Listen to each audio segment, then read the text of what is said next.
My head hurts. You know what makes my head hurt? Wrestling. No, the year 2000. That's gonna be really weird out of context. 20 years ago.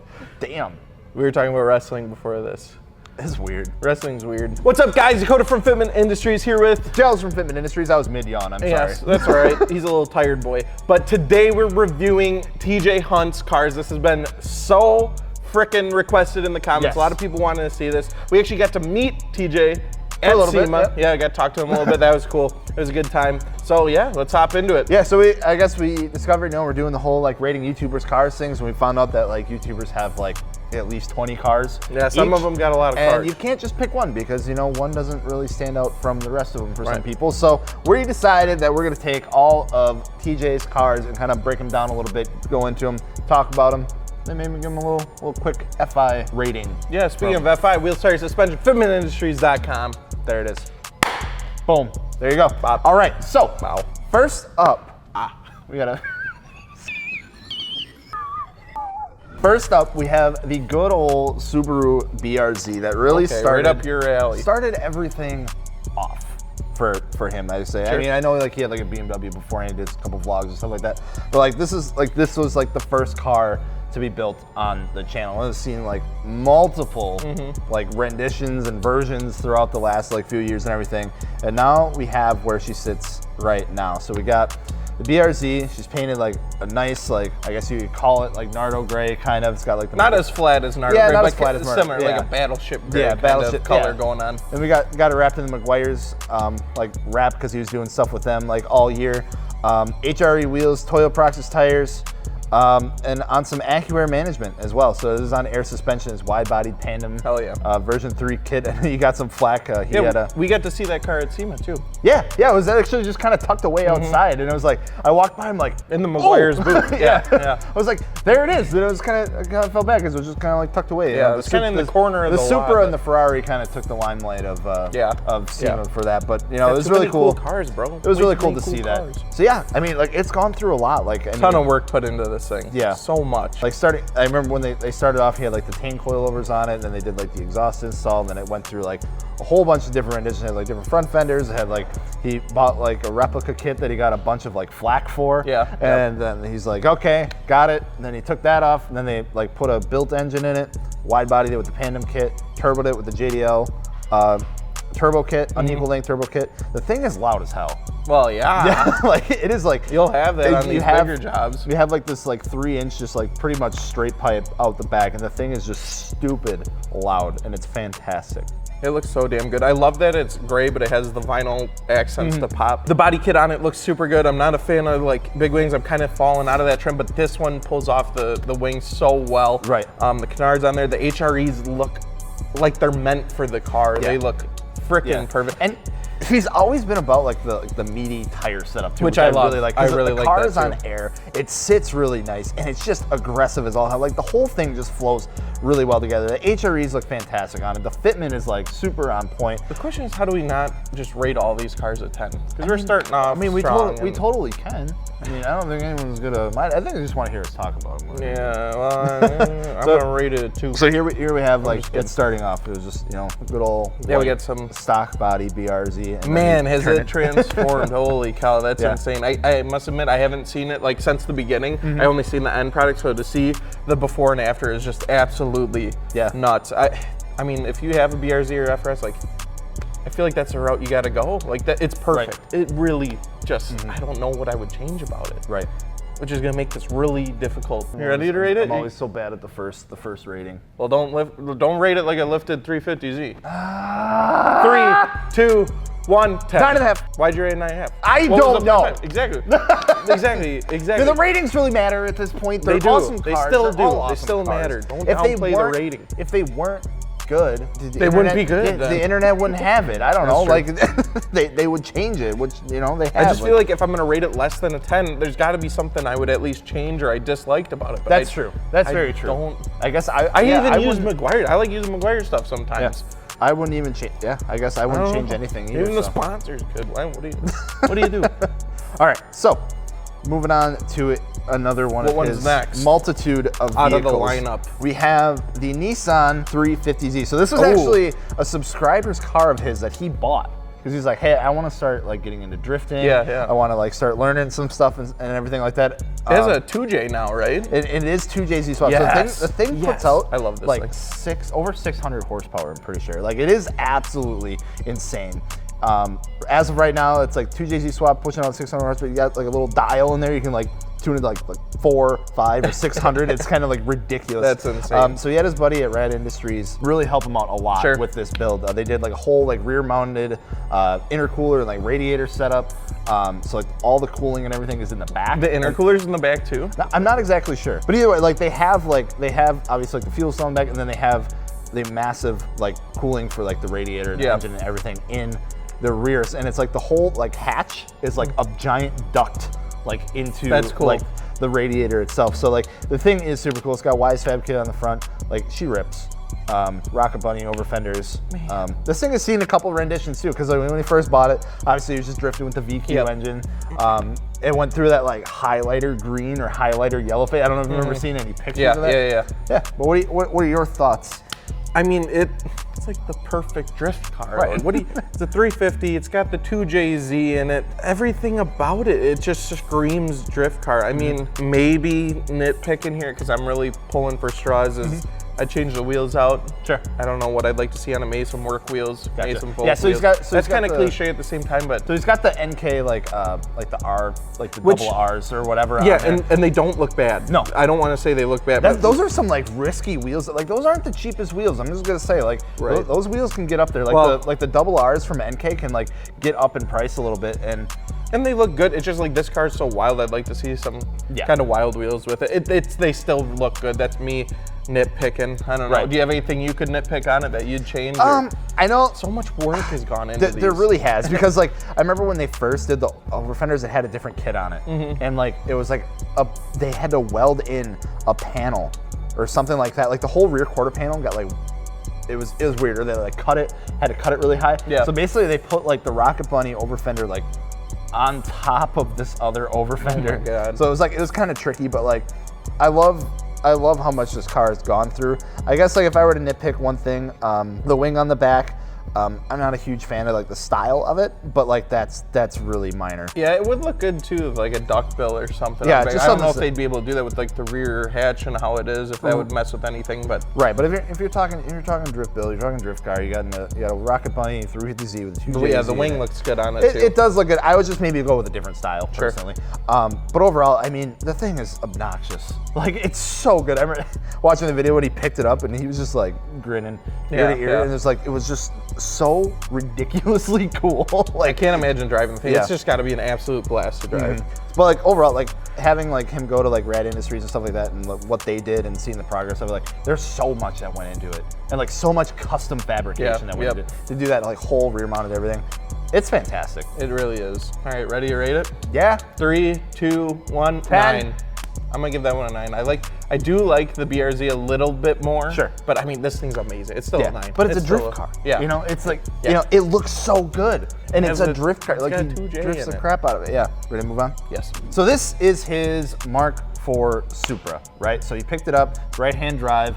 It's got, I think it had like pretty low miles on it. I remember when he picked it up, he was pretty hesitant a little bit, because it was between a couple cars. I think it was between like a R32 and it was a Supra, and I think it was like maybe like another FD or something like that, maybe like a right-hand drive FD.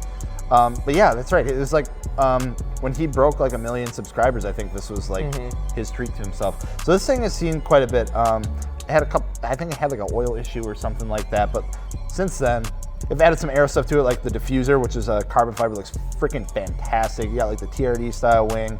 The head, like the top end of the 2J has been built. It's been converted to a single turbo. And then he's got some HRE wheels on there, which I think were actually from the RX-7. They were initially for the RX-7, but the fitment was a little weird, but it fit the Supra better. On the Supra. Yeah. So what are your thoughts on it? The thing looks phenomenal. In my opinion, like, when I think of a Mark IV Supra, this is how it should look. Sure. This is how I picture it in my head. I want to nitpick these. I want to find something I dislike. I want to say something that I would change. But he just did them so damn well. The HREs look great on there, but maybe, I don't know, CCWs look really good on these cars. I've seen that. But I wouldn't necessarily change the HREs out because they do look good on there. The exhaust looks awesome. The rear diffuser is amazing. I love having the wing on there. I mean, I guess one thing, if I remember correctly, I think he's running HKS coilovers on here. Yeah. Which I don't think he's a huge fan of personally, but it's like it's weird because like you think of like HKS and you picture them making, you know, it's like the turbos and the exhausts and like other stuff like that, and like the electronics and like old school blow off valves and stuff like that, and then you hear it's like HKS coilovers and you're like, yeah, you don't really hear interesting. HKS like they're known for their suspension or anything like that, but yeah. So I guess I'm glad that he did keep it on coils. At least it's not bad, because I'm pretty sure the majority of his cars are on air suspension. Okay. So besides the 350, yeah. And I'm not saying it wouldn't look bad. But, it still looks good. I do like too that it's just a single color. It's not wrapped anything crazy. I like that this one's just kept lean and mean, you know. So cool. Ready? 3, 2, 1. 9.5. 10. Dang. Wait. Let What do you think? On camera, is that backwards? Do I gotta do this? Otherwise, I rated it a 1. That'd be bad. I meant a 10. Just throwing out 10s left and right. I can't help it. I feel like I might even get flagged for it, but oh well. I mean, what it is, what it is. All right, so moving on to the fourth car here. We're moving on to another one of the cars we saw at SEMA, and that's his 2020 Supra, which was like a super big deal because he was partnered with like the MagnaFlow booth. They like did the exhaust on it, and then like the whole thing with the Street Fighter LA Street Hunter kit, which turned out phenomenal. It did look really good. Seen a lot of wide body Supras at SEMA, but like this kit, the HREs as we see here, like I mean, it's pretty common. I think you know, got a partnership going on with the HRE, but they look so damn good, and they work really well with these. It's nice because like HRE has so many different designs and everything like that too, that you can really find something to go with whatever. I mean, and like to each their own. I know a lot of people are like, I'm sick of seeing wide body Supras, stuff like that, or the wing is too big on the back. I've seen people say that. I really liked it in person. It looked damn good. Really it good. Just looked like everything flowed together. I like the huge wing on there. The body kit looked good. Yeah, I don't. How do you nitpick this? How do you? I guess you don't. You just talk about like what you like and just, you know. I guess it was a cram build right before SEMA and stuff like that. So, but even though, because like it was a crunch. They took so much time, because like what this is like those body panels, like those over fenders and everything, are 3D printed. Right. Like that is like the only one that exists. They didn't make molds or anything. They took those from the car, made molds off that, and that's what they're gonna produce like the kit with. So the one thing that you want to do is like, I'm putting my name on this, like we're gonna sell this. I want to make sure that everything fits super nice. And like he was really worried about like, you know, the body gaps and stuff like that. So they took extra precaution, extra time to make sure that everything just fit and seated right. And I think it turned out absolutely amazing. It does look so good. The wheels fit perfectly. I love that it's on air ride. It aired out, just looks so mean and aggressive. I love it. I really do like the car a lot. I love that it's on Acura system. I personally really enjoy the CVT that we have in the E30. I know that's what he runs on a lot of the cars. It works really well. It's so quiet and it looks very clean. Like the whole trunk setup and everything looks super clean. But yeah, I mean I got nothing else. I know. It's like, what do you do here? I mean, I guess, would you pick the Mark IV or would you pick the Mark V if he gave you one? I would probably pick the Mark IV. That's what I was honestly thinking too. The Mark IV sounds so good. It looks so good. It's like, it's so timeless. Like at this point, it's probably worth more than the Mark V too. 100%, 100,000%. But yeah, it does just look phenomenal. And the Mark IV one is a manual as well, so that's fun. And I just love the Mark IV's interiors, how like everything's directed at the driver and it feels like more of a cockpit. Like we got to sit in the Mark V Supra too, which was really nice. Pretty good. Like, yeah, there was I was surprised. A decent amount of room. I had headroom. That was the biggest thing I was worried about with the Mark V Supra. I was like, I'm gonna get in and I'm gonna be like, but no, I really like the interior on that, but the Mark IV kind of wins it overall for me. It's still just that flagship Toyota car that everyone knows. So Mark IV, Mark V on 3. 1, 2, 3. Mark IV. But we got rated out of 10. We got rated out of 10. I was hoping I got getting by. All right. 3, 2, 1, 9.5. I don't even know if these ratings mean anything to anybody or it's like, whose line is it anyway? Yeah, it's like, how could you rate this one 9.5 and this one 9? The points don't matter. They do though. They do. But they don't. Tell me what you'd rate it below.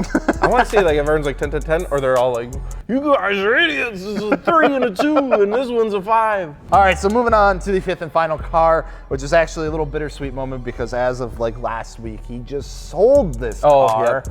And this thing too in person was just insane. Yeah. And that is the Ferrari 458 with the GT3 conversion. The color of this car. All right, so I'll just, from the beginning, they got it wrecked. It was in an accident. They bought it off an auction. I think BS Rebuild actually helped them out, like getting the car. They rebuilt it. They had it like wrapped in red. Just kind of just, you know, having fun with it for the sake of like, hey, we rebuilt and, you know, we own a Ferrari and it's a fun car to drive and they did some exhaust stuff.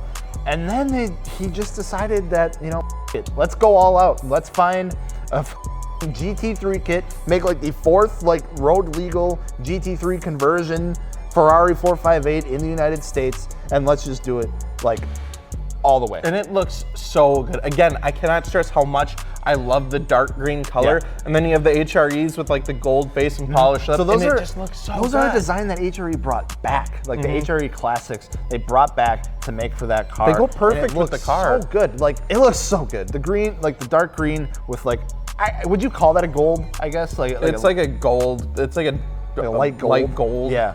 But it looks super good. I loved even the big wing on the back with the Hunt & Co. risers on it. Was pretty cool to see. Just the car in person was absolutely gorgeous. It was kind of breathtaking, to be honest. Like just to go up and see that, it really, really is just a phenomenal car. Yeah. And again, what the hell do you change on that? What else would you do to that? It's like, oh, well, I wanted the wheels to be a little darker shader of gold, so I'm gonna I'd probably put underglow on it. I would probably put underglow on it. I'd put underglow on it. That'd be kind of cool. I don't know. Maybe not. Underglow. Ferrari guys don't like you putting underglow on their cars. Yeah, I think seeing the story, he's got like a story to every car, which I think is like that's super awesome. cool. Yeah, and it's like an actual obviously build, you know? helps with, you know, everything. So it's like, you see the quality that he puts into it. You see the time and effort that they put into it. Like, he goes out and hangs out with people. He has, you know, good friends that help him out. Can't believe he freaking sold it. Bigger and better things, right? Oh, at least we got to see it, I guess. Yeah. Yeah, we did get to see it. That was awesome. That was crazy. Well, let's give her a rate. All right. 3, 2, 1, 10. 10. Yeah. That is easy. Well, that about wraps it up. So that was our first time reviewing a specific YouTuber's cars. I hope it went how you guys want. If you have more recommendations or anyone you specifically want us to review, drop a comment down below and let us know. Don't forget wheels, tires, suspension, fitmentindustries.com, and we do have a bunch of HRE wheels as well. Yeah, we do we can get you can check those out, since that was like 90% of the video. Was a lot of HR wheels on the vehicles. I think it's not a bad thing. They look good. That was one vehicle that didn't have them. 350. The 350. Yeah. But yeah, that's it. You got anything? I think, right. yeah, I'm good. We'll see you guys later.